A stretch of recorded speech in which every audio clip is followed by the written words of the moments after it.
ठाणे संवाद न्यूज चॅनलला पाहण्यासाठी आजच सबस्क्राइब करा व बेल आयकॉन दाबायला विसरू नका। नवीन व्हिडिओ पाहण्यासाठी आजच आमच्या चॅनलला फॉलो करा। तसेच सोमनाथ गारगे पोलीस अधीक्षक अहिल्यानगर यांनी स्थानिक पुणे शाखेस अहिल्यानगर जिल्ह्यामध्ये गोवंशीय जनावरांची कत्तल करणाऱ्या ठिकाणांची आणि गोवंशीय जनावरांची कत्तल करणाऱ्या इसमांची माहिती काढून कारवाई करण्याबाबत आदेश दिलेत। सदर आदेशानुसार स्थानिक पुणे शाखेचे पोलीस निरीक्षक किरणकुमार कबाडी यांच्या मार्गदर्शनाखाली स्थानिक पुणे शाखेतील पथकाने अहिल्यानगर शहरामध्ये गोवंशीय जनावरांची कत्तल करणाऱ्या इसमांची माहिती काढून कारवाई करण्याबाबत सूचना आणि मार्गदर्शन करून पथकास रवाना केले।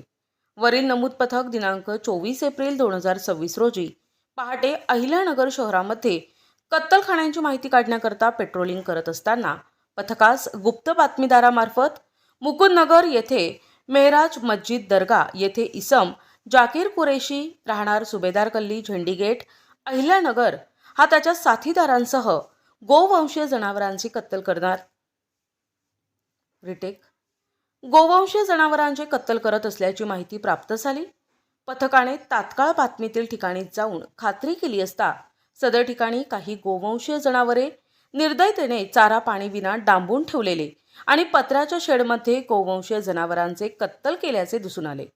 पथकाने सदर ठिकाणी छापा टाकला असता काही इसम पळून गेले। एका इसमास ताब्यात घेऊन त्याचे नावगाव विचारले असता त्याने त्याचे नाव जाकीर शब्बीर कुरेशी असे सांगितले। त्यास पळून गेलेल्या इसमाबाबत विचारपूस करता त्याने त्याचे नाव शेर रऊफ कुरेशी नादिर अजीज कुरेशी असे सांगितले। सदर इसमांच्या ताब्यातून 24,000 रुपये किमतीचे 120 किलो गोमांस, 60,000 रुपये किमतीचे 4 गोवंशीय जनावरे, 700 रुपये किमतीचे 2 सत्तूर, 1 सुरा असा एकूण 84,700 रुपये किमतीचा मुद्देमाल जप्त करण्यात आला आहे। ताब्यातील आरोपींविरुद्ध अहिल्यानगर कॅम्प पोलीस ठाणे येथे गुन्हा दाखल करण्यात आला असून पुढील तपास अहिल्यानगर कॅम्प पोलीस स्टेशन करत आहे।